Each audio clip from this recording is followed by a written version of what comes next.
Good evening and welcome to this Tuesday, May 7th, 2019 meeting of the Raymore Planning and Zoning Commission. Please rise for the Pledge of Allegiance. I pledge allegiance to the flag of the United States of America and to the republic for which it stands, one nation, under God, indivisible, with liberty and justice for all.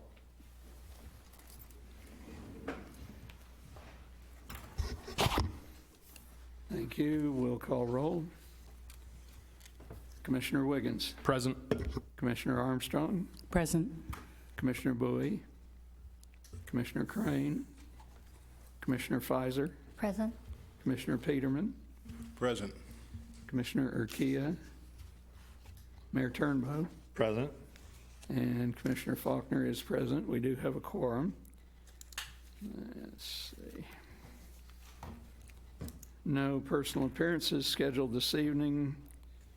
One item on the consent agenda, approval of minutes from our April 2nd, 2019 meeting. And I would point out that there is a very slight correction to those minutes. So I would entertain either a motion to, I suppose, either accept the consent agenda as presented or approve the minutes with noted corrections. Something as presented is probably good. As amended, I would As suggest. amended. Okay. Commissioner Wiggins. Wow, totally having laps here. I move that we approve the minutes from the April 2nd, 2019 meeting as amended per the changes provided. Second. All right. Motion by Commissioner Wiggins, second by Commissioner Peterman to approve minutes of our April 2nd, 2019 meeting as amended. All those in favor, raise a hand, please. 4, 5, 6. 6 in favor, none opposed, and no abstentions. Thank you. Nothing this evening under unfinished business, and so we have one case under new business this evening, case 18028, Dean Commercial Preliminary Plat, and the case will require a public hearing. And would the applicant like to come forward and present your case?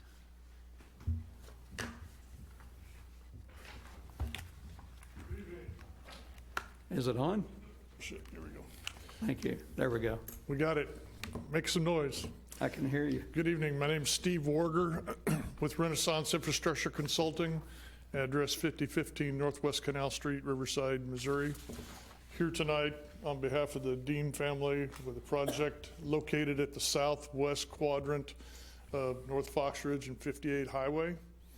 We're proposed preliminary plat for several lots for a proposed commercial development. As we know, with some of the commercial development, those may vary as time goes on, but we did our best to try and guess and put some square footage on there and some parking, and went through the engineering as far as grading plans, stormwater study, traffic study.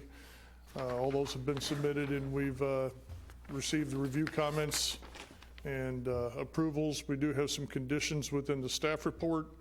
We are in favor of those conditions as they're stated. We've worked with staff to try and make sure we were on board with all those conditions. And with that, I'd be happy to try and answer any questions anyone might have or any of the public. Thank you, Mr. Warger. You know we'll call you back when we have questions. I'm forgetting we do city staff before public hearing. Thank you. Mr. Gress.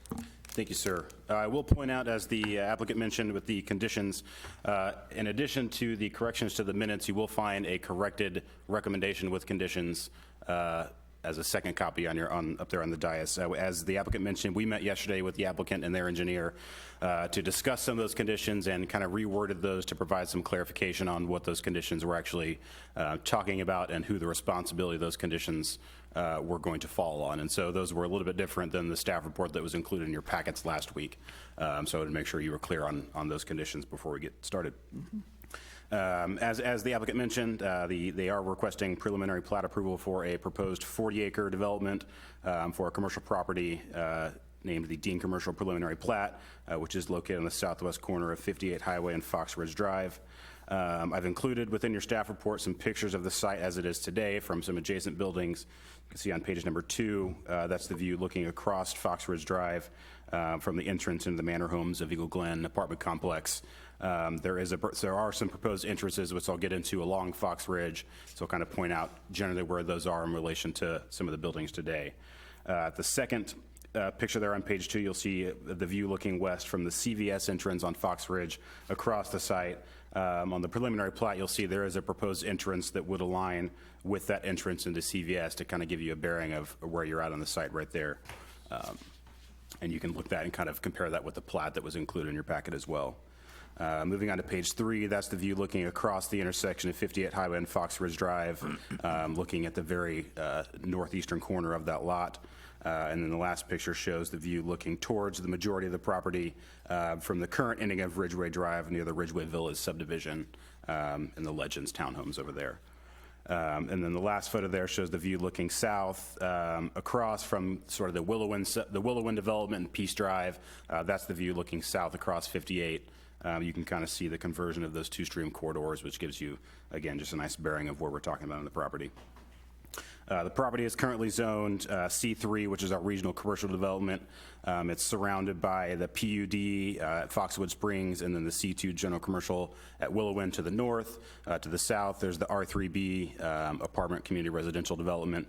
To the east, it's a mixture of C2 general commercial and R3B apartment community residential development. Then, of course, to the west is the PUD with the I believe it's the Shops of Foxwood Village, where Culver's is at. It's a PUD, as well as the R3A with those Legends of townhomes, or Legends of Ridgeway Villas over there in that townhome development. So a mixed match of zoning around this property. In total, it's about 40 acres, and as the applicant mentioned, they're proposing roughly 11 lots with a variety of access points along 58 and Fox Ridge. This property is identified as appropriate for commercial land use within our future land use plan and the growth management plan, and the transportation master plan classifies Foxwood Drive or 58 Highway as a major arterial. Fox Ridge Drive is classified as a major collector, and Ridgeway Drive is classified as a local road. Because this evening does require a public hearing, the meeting this evening was advertised in the April 18th edition of the Journal newspaper, and items of record for the application include the mailed notices to adjoining property owners, the notice of publication in the Raymore Journal, the Unified Development Code, the application itself, the city's growth management plan, and the staff report. I did outline the requirements for preliminary plat approval, outlines the process moving forward for this property as it continues to develop in the future. Looking at the previous planning actions on the property and kind of how we got to where we are today, the property was rezoned from agricultural district to its existing C3 commercial district zoning classification on September 27th of 1999. So it has been zoned commercial for quite some time. And as I mentioned, the property directly to the south, which is currently zoned R3B, if you think back last year, the Planning Commission granted site plan approval for a 400-plus unit luxury apartment dwelling development there. However, the development of that property has not yet started. This application was filed back in December of 2018, and staff did hold a good neighbor meeting as required by city code. And I've outlined some of the comments and some of the questions that were asked at that meeting, as well as the responses. Not a lot has changed since that first iteration of the plan was approved, so these questions, although they were back from 2018 in December, I believe all those responses are still valid to the development. Mm-hmm. The engineering division did review the application, the traffic study, and the stormwater study that was submitted with the application, and identified that they did comply with the standards adopted by the city. And our engineering department did provide a memo that outlines some specific comments as they relate to the development. If there's any questions on that as we move forward, our assistant director of public works is here this evening for any questions. Mm-hmm. A couple of things I'd like to point out for just as they pertain to the development. I've outlined the development standards as they would pertain to this development. Any of the lots on this proposed preliminary plat would have to comply with any and all of these development standards, which they do as they're presented this evening on the plat that was provided to you. The layout of this plan was shared with the South Metro Fire District, and they did not have any concerns with the proposed layout. As site plans and final plats move forward, those will also be shared with the district for any review comments that they might have. With the preliminary plat approval, before it gets to final approval through city council, or I'm sorry, the final plat stage, any public improvements that are necessary for the property, the applicant, once they do obtain preliminary plat approval, they do have the ability to go out and start installing those improvements once they've been approved by the city. So if you see things going out there in the future, doesn't necessarily mean there's any development going in. They're just installing some of those improvements that are necessary for the site. And again, I've kind of outlined the process. Any development that takes place on this property after the preliminary plat is approved, those property owners and/or developers would still have to obtain final plat and site plan approval in order for the issuance of a building permit to occur. The land uses, just to point out, the land uses and footprints that are shown on the preliminary plat are really just shown for illustration purposes only. The approval or denial of this does not tie the developer to developing what is exactly shown with those building footprints and layouts on the lot. The lots will remain generally the same, but as far as the uses that are shown in there and the sizes of those buildings are really just for illustration purposes only. There is sufficient right-of-way for the majority of the development for some of the improvements that were recommended for as part of the traffic study, and as you'll see in the conditions, there is some additional right-of-way that may be needed for some of those improvements. And again, we've spoken to the applicant, and we're both on the same page with what needs to be done in order to make those improvements happen. Another thing I wanted to point out, which it's outlined in the memo from Public Works as well, our transportation master plan identifies the future extension of Ridgeway Drive, which I included a photo of in your staff report. It identifies that to be extended all the way over to the east and eventually connect over to Fox Ridge Drive. You'll notice in the staff report and the drawings that were included in that, the developer is actually proposing to eliminate that connection to Fox Ridge and actually continue Ridgeway Drive north, where it would eventually connect up to 58 and provide an entrance into this development. You'll see, as outlined in the memo, that has been vetted through our Public Works Department and has been approved by them as a potential relocation of that. That realignment was also shared with the Lofts development to the south, because they did have a proposed emergency access drive that was going to connect to that, and we have verified that the realignment will still allow for that to happen. One of the conditions outlines the dedication of a sanitary sewer easement. If you're familiar with the Willow Inn Shopping Center, there's currently a lift station that operates the sewer system on that, which is aging. And so in the near future, the city would anticipate an extension of the sanitary sewer system to eliminate the need for that lift station. And so the dedication of that sanitary sewer easement is critical in allowing that to happen. Again, that was one of the conditions that was proposed, and the applicant is on board with that. Staff did submit findings of fact for your consideration. Looking ahead at the schedule of this, pending the commission's recommendation on this, it would move forward for a resolution by city council on May 13th. Preliminary plats only require one reading at city council. They're approved by resolution, and so after that, hopefully we'll see some more final plats and site plans moving on shortly after that. Overall, city staff does recommend that the Planning and Zoning Commission accept the findings of fact and approve case 18028 Dean Commercial Preliminary Plat to the city council with a recommendation of approval, subject to the commission, subject to the recommendations as they have been presented to you this evening. On the back, you'll find the Public Works memo. There's some really great information in there. That would conclude staff report at this time. If there are any questions of myself or Mr. Rokos, we would be happy to answer them. The applicant is still in the audience if the commission has any questions of them. Thank you. Mm-hmm. Thank you, Mr. Grass. All right, before I open the public hearing on case 18028, Dean Commercial Preliminary Plat, let me ask if any members of the public wish to speak on this case while the public hearing's open. Feel free to come forward to the podium. Please give us your name, address for the record, and commission would ask that you keep your comments to hopefully no more than about 5 minutes, and if you're in agreement with a previously stated position, if you will simply note that rather than going through the entire position again, we would appreciate it to keep things moving. Having said that, let me open the public hearing on case 18028. Feel free, the podium is yours. Just ask the question.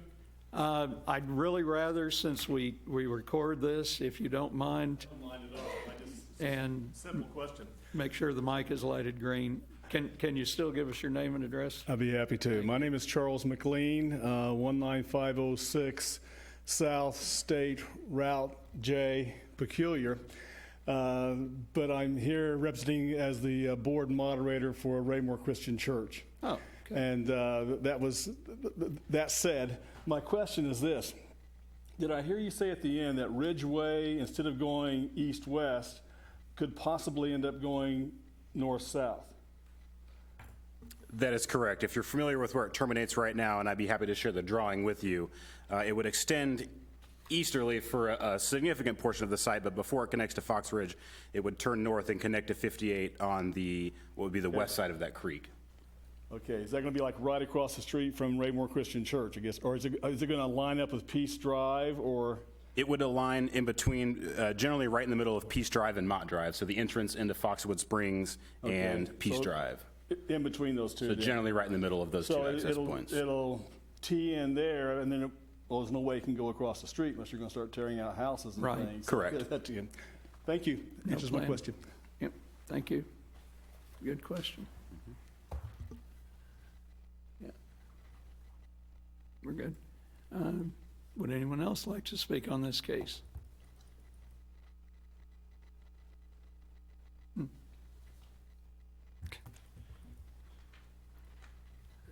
Mr. Enterline? Okay. I get dangerous with this thing. We'll close the public hearing. Thank you.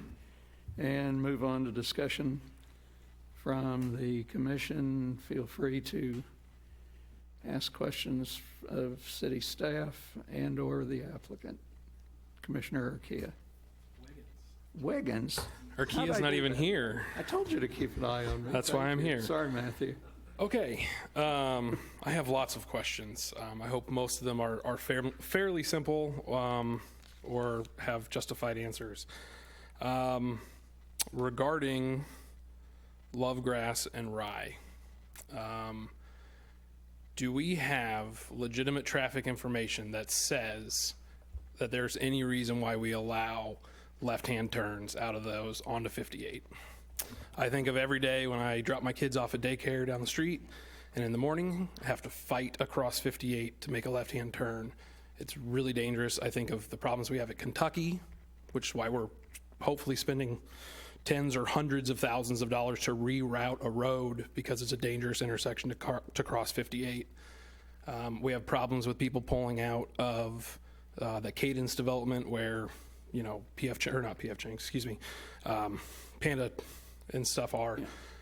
Those are major accident problems because 58 highway, as we all know, is over-traveled and has way more cars than really it supports as far as where controlled intersections are.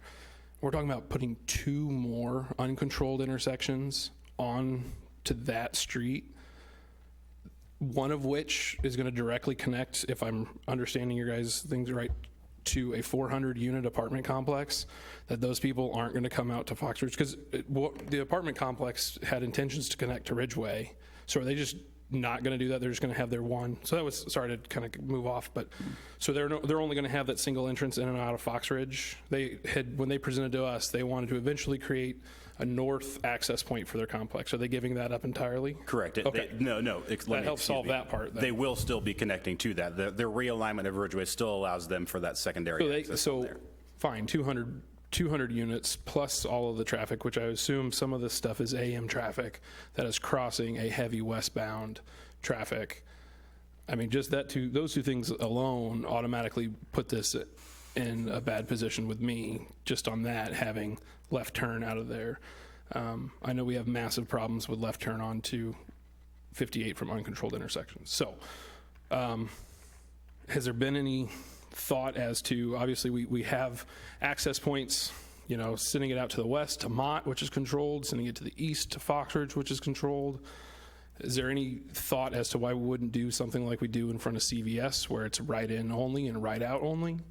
Because to me, having 2 left outs out of that automatically wants me to not agree to how this is set up. That's one of my first Well, we do problems. that in front of Culver's too. Right in, right out. Ride in, ride out, yeah, and then the other option and for then we you is to... continued it again down to Yeah, and the other CDL. option for you is to then go to the controlled intersection at Mott and make your left-hand turn. So, I mean, if we have a massive amount of development that we would like to do, and I'm pro-development, I think that's... I'm hoping that we have something, maybe the city can back that up or have a comment on that, because that, to me, is a major problem. So, very good questions. As part of this application, the applicant did submit a traffic study. I would call on our Assistant Director of Public Works, Greg Rokas, to answer some of those questions and kind of outline the results of that traffic study. Thank you. The traffic study, and you have to remember that this development is just showing potential development inside the development as it is shown today. So as each one gets platted and added to it, the traffic study has to be revised. The numbers will be re-looked at to what needs to be done at each intersection. The traffic study does point out at the western intersection that someday a signal may be needed there. And it has always been planned that that intersection may have to have a traffic signal. So that would take care of your concern on the west entrance. The east entrance is close enough where most people, and the traffic study shows it, are going to come down to Brome, come out Brome up and hit the signal to use that entrance. As far as anybody coming from the south end of the development, the southwest corner, there would be a signal to the north, or they could go across and come up by the Culver signal and come out there. Okay, which that does help. So you're saying Lovegrass, as plotted on here, that would potentially be a controlled intersection. So there's two in and outs. There's Lovegrass on the west side and Rye Correct. on the east. So 400 feet from another controlled intersection, we're going to have a controlled intersection. I mean, Mott's right there, so you're coming out of the creek. Okay, maybe it's 600 feet. I mean, would we really put two controlled intersections that close back to back? It depends on the land use development and the buildings that are put into that development. That could be a possibility. It is not an ideal situation, but they can be linked and work together. Okay. Because I just think of the problems that we already have on 58 with cross-cutting traffic, and I would imagine if we asked the police department that would be a large percentage of our accidents in our small town is people getting hit on 58 because they're pulling out in front of other traffic. So that was just a major concern of mine, and hopefully that can be addressed appropriately. Then also just for clarification, so coming off of 58, Lovegrass and Rye, and then on to Fox Ridge, we would put in right turn lane, so we wouldn't be impacting. Awesome, fantastic. And then same with Brome, from Fox Ridge to Brome. And fantastic, those are awesome. Cool. And to clarify, those are sort of outlined, the triggers for those and the timing of those are outlined in the conditions. Those obviously won't all go in at one time. Yeah. They'll be driven But by they will development be- activity as it occurs, Okay, yes. I mean, it's kind of like out on Fox Ridge, Cooper's going to have to transform that to a, multi-lane, so that makes sense. Okay, so that was, that was my biggest concern, and I might have some other questions, but I don't want to take everybody's time. So to clarify, since this is a preliminary plat, it can change before final plat approval, correct? I mean, there's no guarantee that those two roads will develop as located. Slightly. I mean, with the preliminary plat approval, it's essentially approving those access points onto 58. It's a concept. The final design might require those to be shifted left or right slightly, but for the most part, the general layout of this will remain the same. Any deviations would require an amendment to the preliminary plat before it would go come forward. back before this board. Correct. Yeah, I'm kind of asking that not only on account of the roads, but also the I'll call it proposed layout showing 9, I don't know whether to call them individual lots. I guess they're not platted as individual lots here, but 9 individual pieces with the road system. Okay, thank you. Commissioner Fizer. Yeah, this kind of piggybacks onto what Commissioner Wiggins was talking about. But if the traffic comes out onto Fox Ridge and then goes out that way, is that going to cause a big backup there? I mean, selfishly, I go through that every day. and 3 cars can get through the stoplight before it changes. Only 3. If the first one is slow, only 2. So I just see that being, I don't know how much traffic this would put out into that little kind of area there. That's true, they're not there yet, too. Well, there's a multi-stage answer to this question. Okay. The first thing is was brought up earlier, is that there has to be an additional right turn lane added southbound already. And when that lane is added, it's going to help the northbound traffic because there won't be such a backup on the north side, preventing people from turning northbound left. It'll make that turn easier. It's going to allow more time because right now there's a lot of time used up for people headed southbound, and so you can't turn northbound. There's only so many seconds in a minute, and so you can't add more time to a traffic signal thinking, well, people think I can add a couple more seconds to northbound traffic. Well, you have to take it away from someone else. And so when that lane is added, it'll allow people to turn free rights and allow for more northbound left turn traffic. It'll help the intersection overall, performance of the intersection. The second thing is as the lofts develop and as this development develops, the traffic study showed that it's actually going to get to the point where we're going to need 2 northbound left turn lanes. And when that happens, it'll also allow more people to travel northbound left easier. And we'll make those adjustments at that time. Okay, so it would actually get wider? Well, we'd have to once again change the configuration, and that's part of what we would look at. Instead of having 2 southbound lanes there, since there's only 1 southbound through lane, we'd probably have 1 southbound through lane there and take the other one and make it a northbound left turn lane. So we'd have 2 left turn lanes and only 1 southbound through lane through the intersection. Did I lose you? A little bit. So you have 2 turning north, or 2 heading north and turning west, Yep. and 1 that turns east. Correct. There'll be 2 lanes headed northbound left and 1 Right. lane that'll be going northbound straight and right together. But then will you have 2, then you just have 1 lane turning onto Fox Ridge, going going east and then turning? No, there'll be 1 lane going straight, and then there's an additional right turn lane that's in the recommendations that would be placed to turn into Brome, which is the first entrance into the development. So you'd still have those 2 lanes headed south. Oh, Yes, we'd be adding 1 lane through okay, there. okay. All right, I got you now.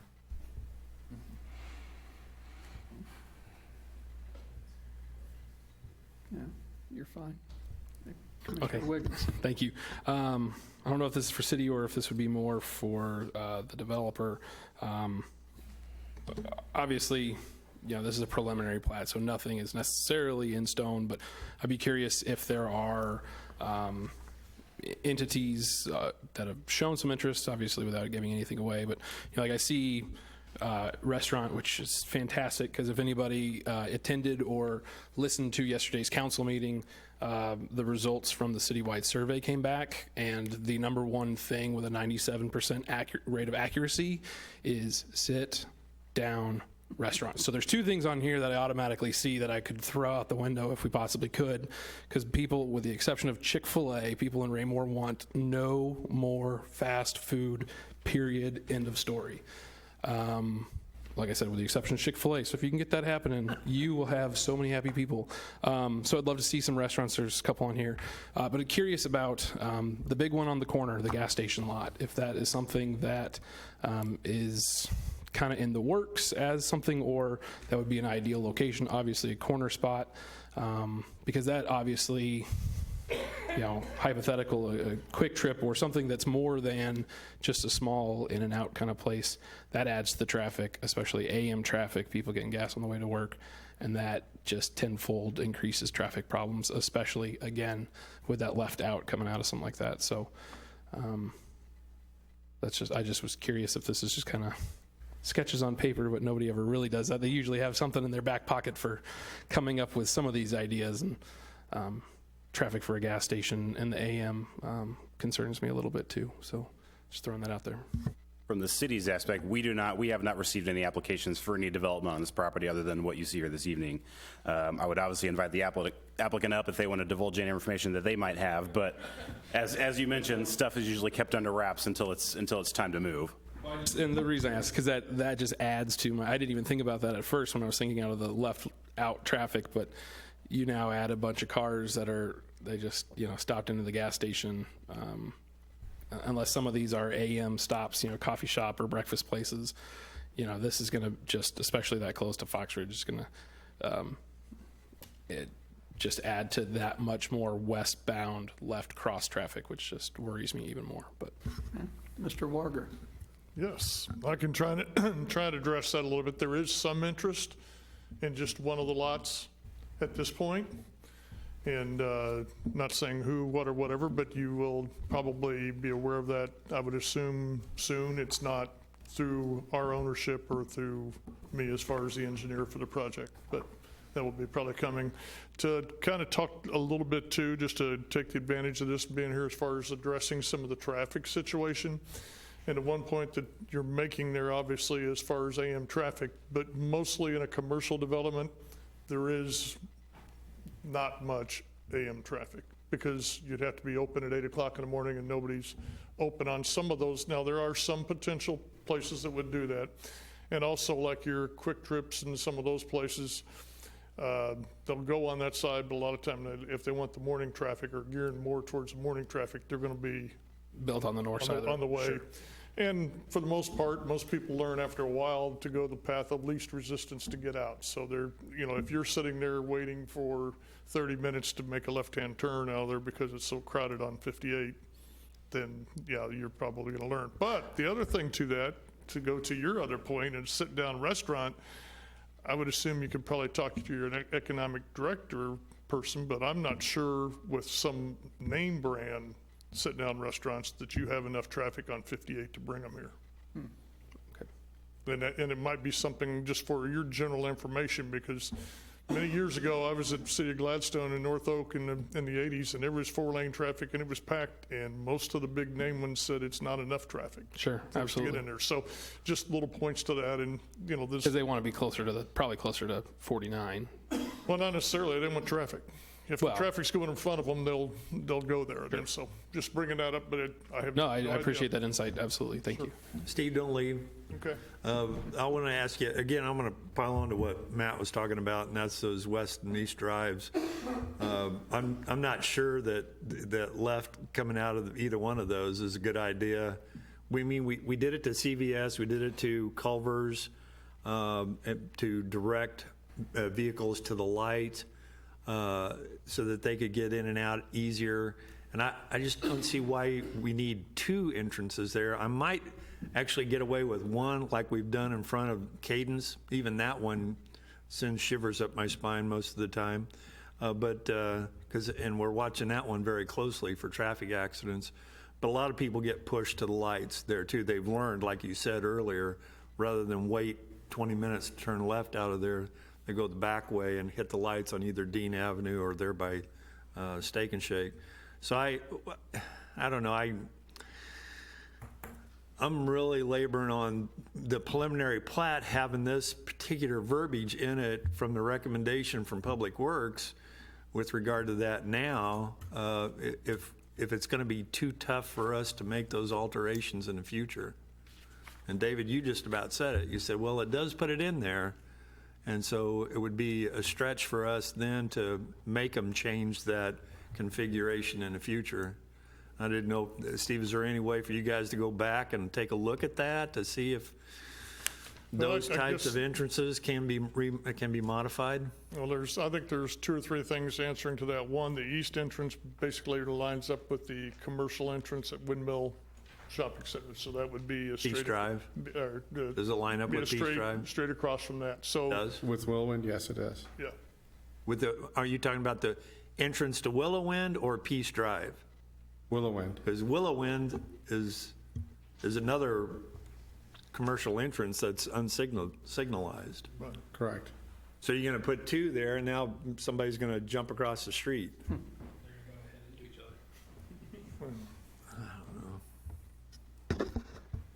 And then as Greg had pointed out also, as this develops and the traffic patterns change, you can ask for updated traffic studies based on that, depending on how this develops and what is going to be going in those locations.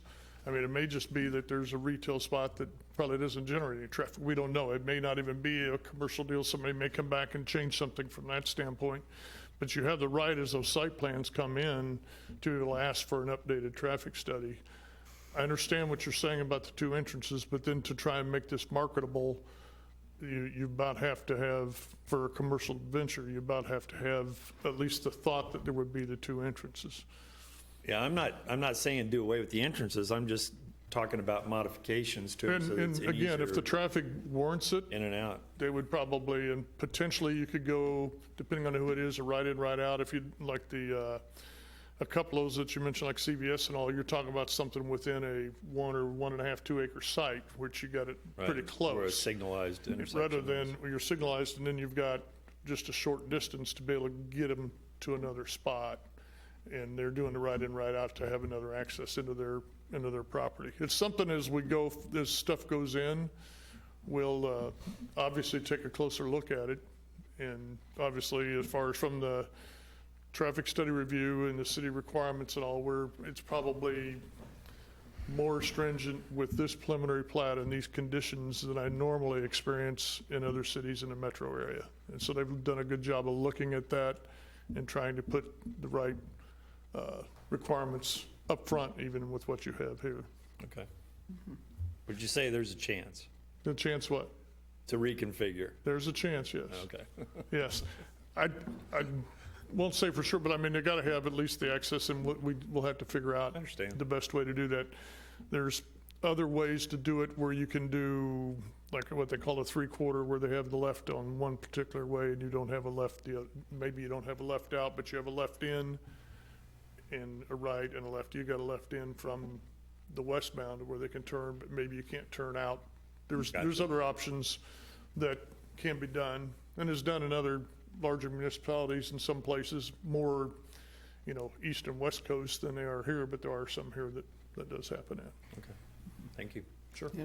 Commissioner Wiggins. I guess this is more of a question for city. So, Oh, but it might involve the developer. I'd stay. We'll I- call Yeah, no, That's all right. it essentially does. I had to sit all the way down here in the back. I'll do this. If we keep it as is, obviously it's preliminary, so it doesn't necessarily mean anything. But, if we start to encounter accident problems like we have on Kentucky the whole reason, we're redoing the whole thing, does that become a city expense, or does the city go to the developer and basically just say, hey, those two left lanes, put some concrete blocks in them, they're gone? I mean, do we have that? Do we make them change it to a right in, right out, or a, like you were saying, a left in, right out kind of thing? Does a city have the ability to go to the developer and basically say, you've lost, you lose that privilege, so to say, for lack of a better term? I think that's a kind of a twofold answer. Depending on the severity of the situation, it could be a city-initiated project where they go in and construct the 3/4 access or whatever modifications have to be made, but you can also outline those conditions in an agreement to where if, whatever those performance metrics are, if X, Y, and Z happens, we're going to require these improvements to be made to address that. Okay. So I don't want to give you a hard and fast answer to say, yes, it's going to be the city that pays for it or either way, but. But the city does have the ability to come in and say, you now have to modify. It's been a year and a half, and this is too much of a problem. Correct. Okay, that's why I just wanted to make sure we had that available to us. I figured we did. And then kind of to follow on with the mayor's comments about coming out of Cadence, and I see it with this problem too, is that this geographically, topography slopes way down to the south. And so the people making those left turns, obviously up at the top, there's a way to kind of flatten it some. But the problem with like Cadence is there's like 5 feet of entrance, and then it's boom, it's a straight down. And so the people that are coming out are already at a disadvantage from a gravitational force. And so those people have a hard enough time getting their car to get up and go to cross 58 before they get T-boned and cause an accident there too. And this is going to be somewhat the same, unless, obviously over by Culver's and Mott, we were able to kind of flatten it out, but it's got a pretty big slope. So unless we have a way of kind of bringing up the ground a little bit to that intersection so we have a flat departure, that would help as well too. But And I'm not sure about those other ones, but these are public streets, which will meet the public standards as far as getting in there. So you'll have potentially a little bit different. Sometimes maybe on the private side, you can get more of a driveway type thing where you can get by with a little steeper grade than what you Excellent would point. at Thank this- you. at this location. Is a good point. excellent, thank you. Good point. Well, I hate to detract from the discussion about traffic, but I had a different concern. So, Mr. Rokos, maybe Mr. Gress, Mr. Warger, it's probably stated most clearly in the engineering memo, stormwater. Properties of this size are typically better suited, I'm quoting Mr. Rokos, by the way. Properties of this size are typically better suited for a regional stormwater facility. The developer has decided to require each property to detain water of their own property. It'll be the responsibility of each future property owner to design and construct individual detention basins or other BMP measures to handle stormwater. And I think, to give you just some quick background on that, I've never really cared for the pit in front of Subway. I've seen those, combination of Belton and Raymore, but I've seen those, never really liked them. I personally would probably prefer an underground detention facility, but I understand that's more expensive to construct and a lot more expensive to maintain. So I do see the downside, but I guess given that I apparently am starting off not terribly thrilled with another detention pond, I'm really not terribly comfortable with the idea of 9 separate detention ponds. So I think, Mr. Warger, can you explain a little bit more of the background on this, and then we'll come to Mr. Rokos for Okay, some comments. there's some, basically, first off, that's what the developer chose to do as far as trying to sell the lots, okay? There's also some expense, pretty good expense, for like a regional detention basin at the bottom end, not only for constructing that, but also getting the system to that detention basin. And then when you do that, you're somewhat committing to where that system's going to be, and it may interfere with some future lot or some future development. If we had a much better idea that we're putting this, and this in the site, then you'd have a little better opportunity there. I will say that, yes, the Subway one has always been an interesting little pond or a little pool in the deal. I've done this quite a bit, as you know, and I'm seeing more and more. We haven't designed anything above ground in a long time. No? It's because of, I think, not only because of the detention, but because of the water quality that we have to come up with now as far as those regulations. And if you think about it, yes, at first when it was going in, it was fairly expensive. But now, let's say with water quality, just to give you an example of one up north, when we did Menards up there at Berry Road or 152 in Green Hills, and even the one over here that I did, but the one up there, they did everything above ground detention and all the BMPs. They lost 20% of their property Yeah. by doing that. So when you come back to the economics of, do you want to lose, in a 50-acre site, do you want to use 10 acres of income to be able to have detention that kind of looks like what it does, no matter how you try and maintain it, Right. or the BMPs? They're going back more and more to either mostly all underground or a combination thereof, just because they want to maximize Yeah. the site, the lot. So that not only makes sense, but it's good to hear. I guess to pick up on Commissioner Wiggins' earlier comment about the land falling off fairly fast to the south, kind of there's some good points and bad points. I think this property being up pretty close to the peak there on 58, it's not going to inherit a lot of water from above it. But on the other hand, water there clearly needs to be detained so it doesn't just go downhill to the south and wash out whatever's down there. Correct, because we have pretty good flow from the shopping center across, and that's where the 2 drainage ways, that's kind of splits it at this point. Okay, so there And is they're some also, water. just so you know, they're regulated. So anything to block any part of that has to be mitigated through the Corps and FEMA, and there's another large expense to that when we get into that. So that could be quite a significant number when you get into trying to do the mitigation or buying mitigation things. So we're kind of going in between the deals. And just another example of how the detention and water quality, but show me a Quick Trip that has a detention above ground. Good And point. all the brand-new ones, no matter what, they're under, unless they go onto a site that already has a regional detention basin, you don't even see that in a Quick Trip. And they obviously maximize their property when they do that, Makes sense. so. Thank you for that. Mr. Rokos, would you care to add to Mr. Warger's comments?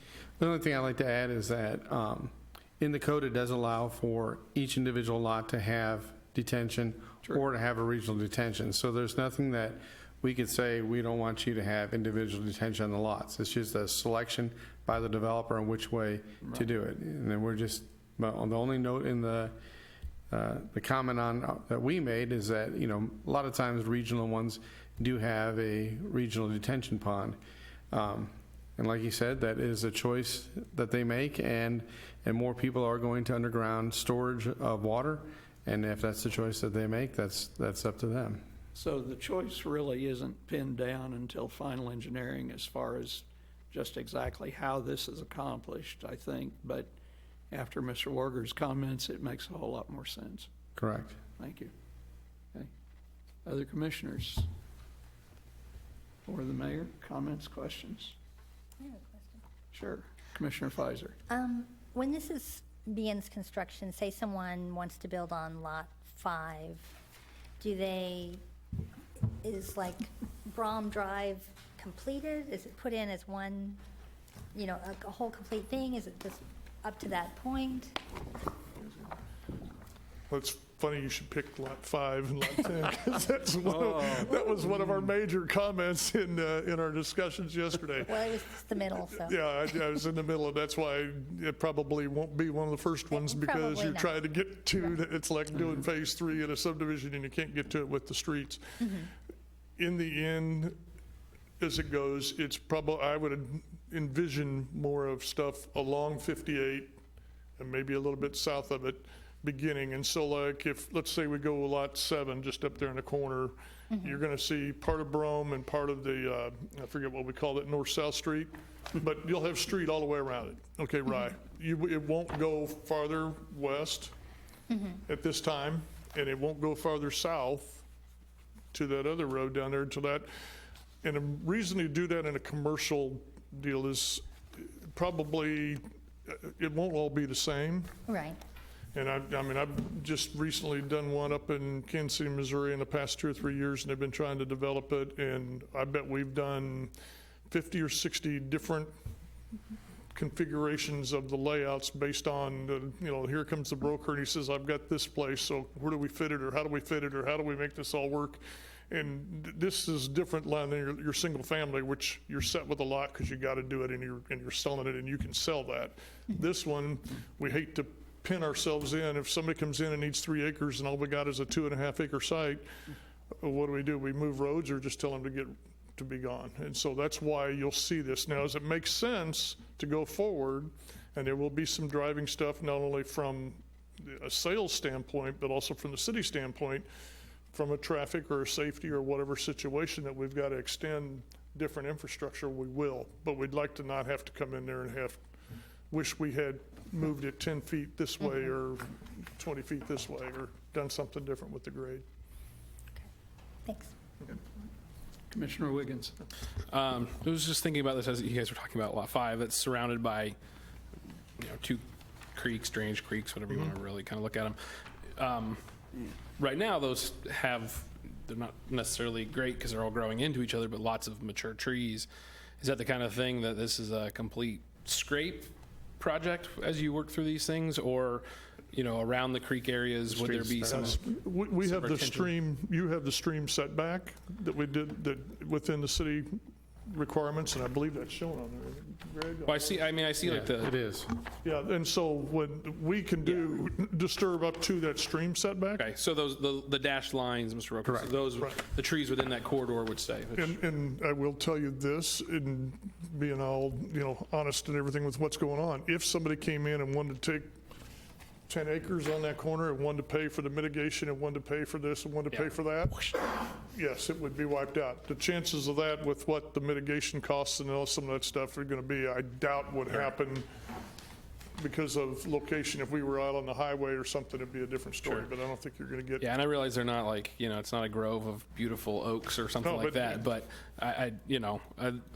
we do hear some things from people about like, why did they have to destroy all those trees for really no reason, just to put, a little something in Well, the middle, I can so. guarantee you to do that, there's a significant cost. Perfect. That's all. I figured that was the answer. I just also, for anybody that would watch this, they could get that answer. Yeah, thanks.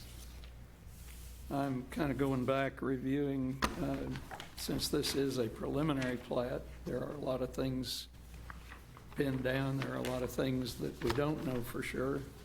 I'm looking back quickly at staff proposed findings of fact and staff recommendations, which include a number of conditions, and I'm kind of wondering, do we have more discussion, or are we ready for a motion on this case?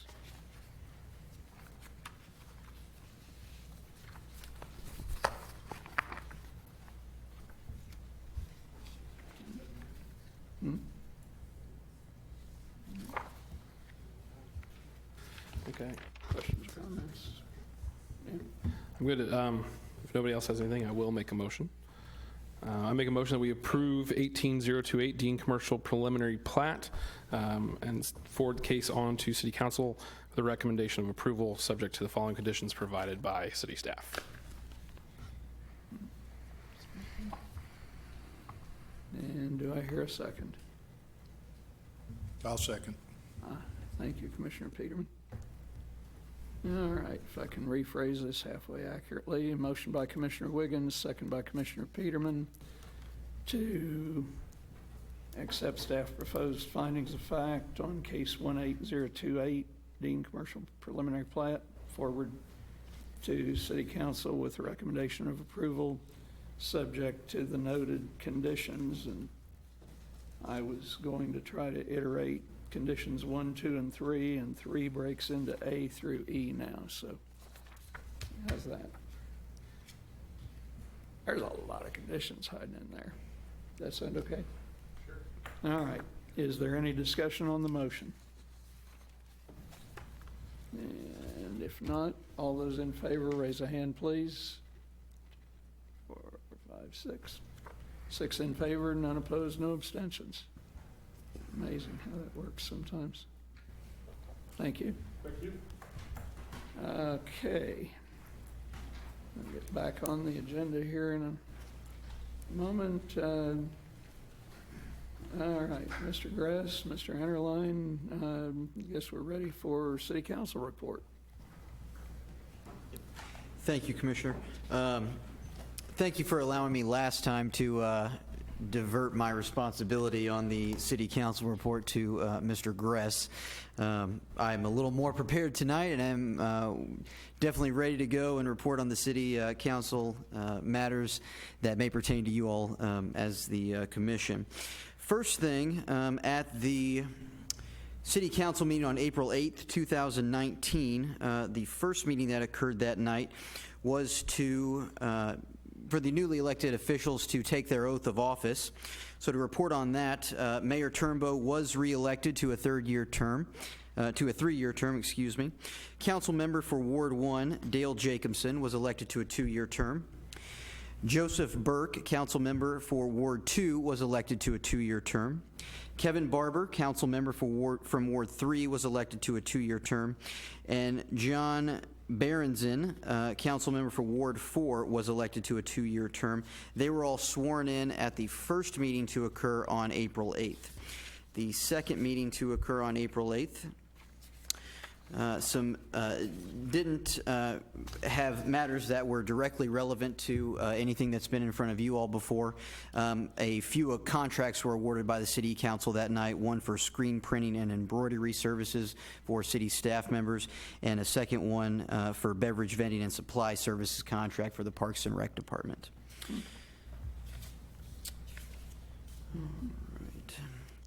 right. To report on the City Council meeting from April 22nd, I think one of the most exciting issues and one of the most exciting pieces that Mr. Zur wanted me to report on was that Raymore's new canine officer, Moose, took his oath of office that night. And in the 3 weeks that he has been on duty, he has been called out 7 times, and so far has proved very fruitful for the city. Was involved in a pretty good-sized bust of weapons and narcotics from a car that got pulled over. The other times that he's been pulled out, I don't have reports on that, but Mr. Zers definitely wanted me to report on that one major bust that he was involved in. So I know everybody's really excited about the new canine officer. So one thing that was, I believe that has come before this commission before is the Meadowwood third plat, lots 86 through 94 and lots 109 through 113. The City Council accepted the public improvements that were proposed. That included the sewer lines, water lines, streets and curbs, and the lighting fixtures.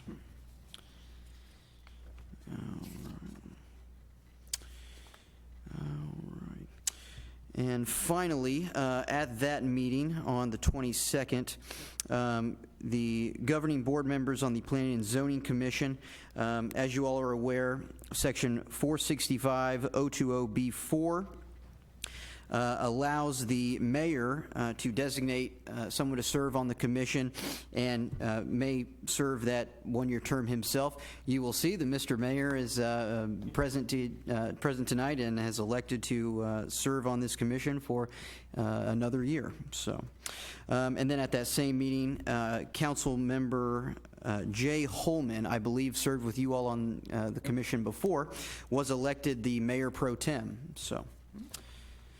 And I believe, yep, and then on April 29th was an executive closed session, and I believe that is all we have to report on. Yeah, thank you, Mr. Enterline, and that was very informative.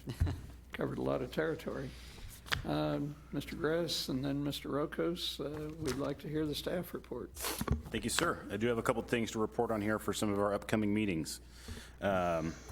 As I mentioned earlier tonight, the case that was approved this evening as a recommendation will move forward to City Council on May 13th for their consideration and final approval, hopefully on first reading.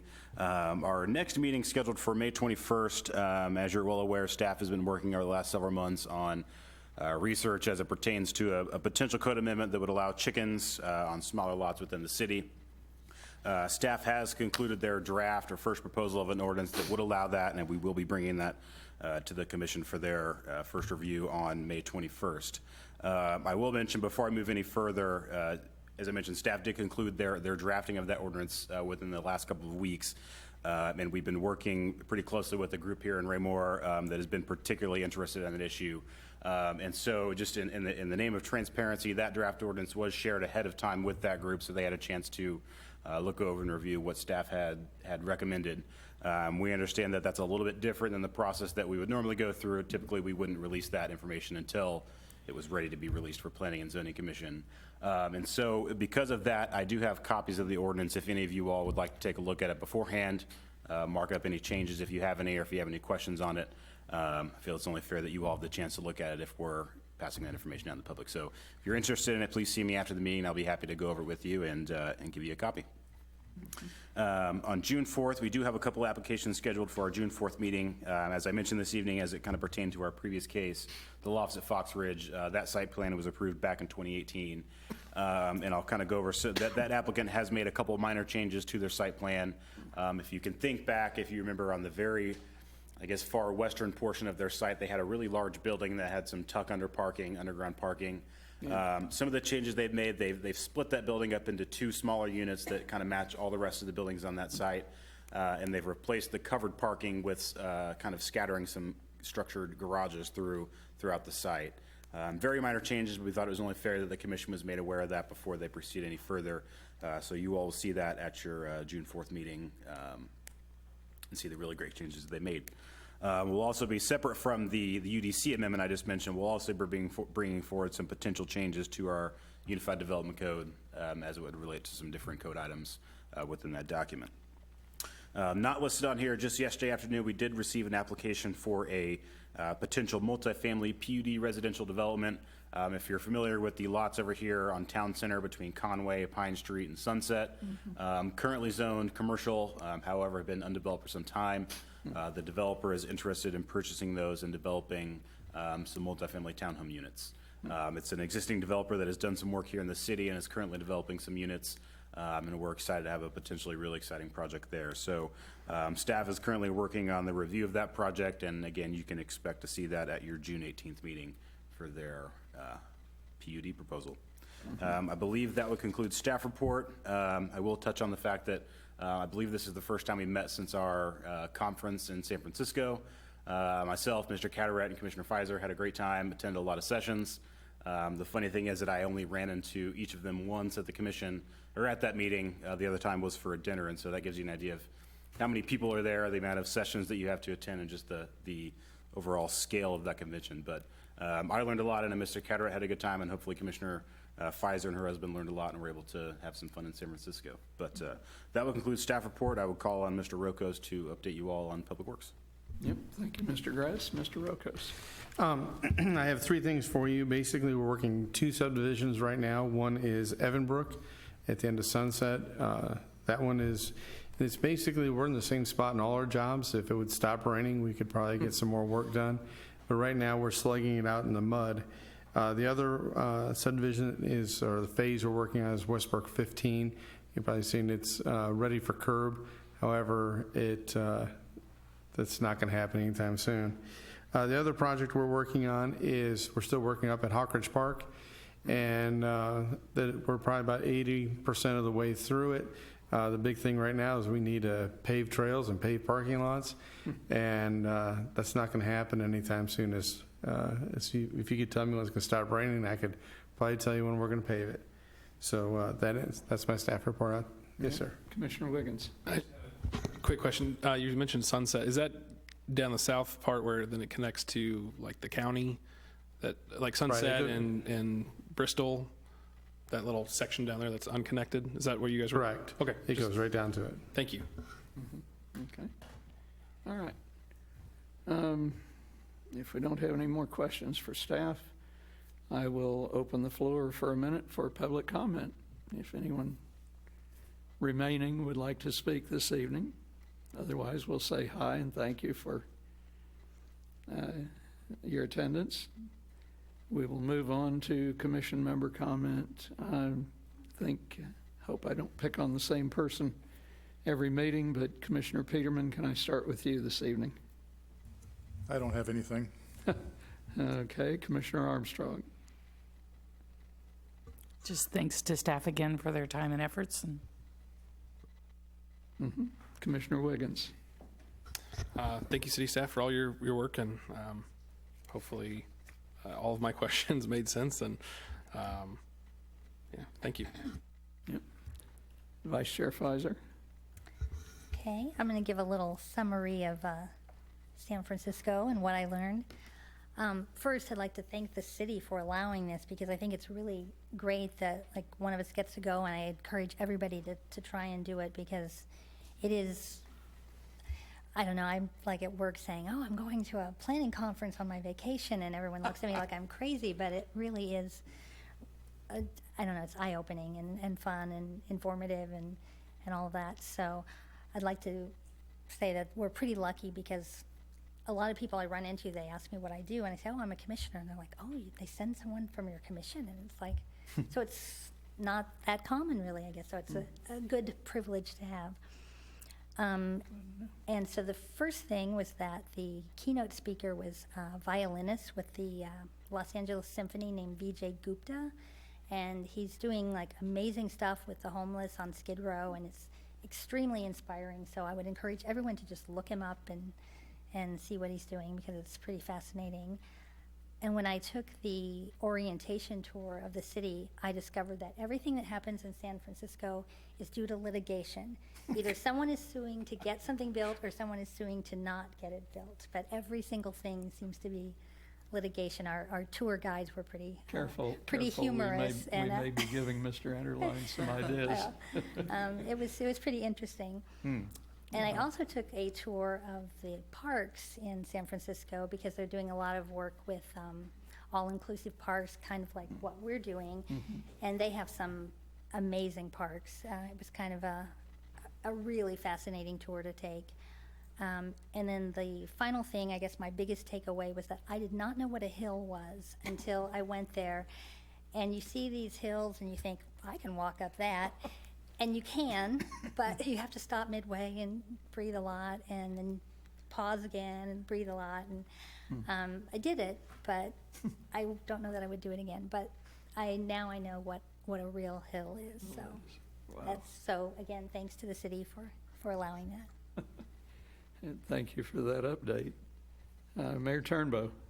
Yeah, I want to thank the commission tonight. Great questions tonight on the project, on the that we just heard, the case that we just heard. I appreciate all of that and more that you all do. I really do. And thank you for your service, and to the staff as well for taking the time to put all this together for us in an understandable way. One of the things I wanted to mention too that will help and hopefully help our development to the south is that, and it's quietly been going on for the last several years, was a conflict between us and Water District 10 to the south, that with regard to water service, some of the areas that we have served in the past, but their lines went to and we build and so forth, kind of generated an issue down there over a settlement. And then all of that area that was to be developed down there off the North Cass Parkway was in Water District 10 as well, but our lines were there. So over the past 3 or 4 years, we've been negotiating and working on that, prompted by the lawsuit from Water District 10. And actually, the city did come out on top of that. A federal judge recently dismissed the rest of the case. We had reached an agreement with them, signed an agreement with them. A federal judge finished the rest of the case by giving us all the detached areas that we had requested for previously. And then now we're working in a joint partnership with Water District 10 to sell them the water that they will use for that particular district, that will now allow us to start developing down there. It's been one of the drawbacks to that area. And that quietly got resolved recently, and just this week, in fact, or maybe the end of last week. And so I wanted to let you all know that is a big step forward for us, although probably not in the news all the time. It is a huge stumbling block out of the way now for that. So we're excited about that effort, and excited about staying up here for another year and being up as your mayor for the next 3 years. So I'm looking for good things to happen in those 3 years, and you guys are going to be really busy. Thank you. Sounds great. Thank you. I don't know that I have anything to add. Thank you to staff. We certainly appreciate the work you do, and as Commissioner Wiggins knows, it's not always easy to keep me straight, but you all do a very good job of it. Unless anyone has anything else to add, I would entertain a motion to adjourn this evening's Mr. Chair, meeting. if I could add, Mr. I want to apologize up front. I will not be able to make the next meeting because I'll be attending the International Council for Shopping Center show with Mr. Tapp, our Economic Development Director, as part of that economic development team. And so I will be out for that next meeting. But I wanted to let the board know that I will not be here. You've made a note of that, and let me remind commissioners, it's probably most reliable, let staff know if you're not going to be able to attend a meeting. That gives us an opportunity to make sure that we've got a quorum to conduct business, right? Okay, thanks to staff. I would still entertain a motion to adjourn this evening's meeting, if anyone is brave. So moved. Motion by Mayor Turnbow. Second by Commissioner Wiggins. All those in favor, raise a hand, please. 3, 4, 5, 6. And we are unanimous in adjournment this evening. Thank you.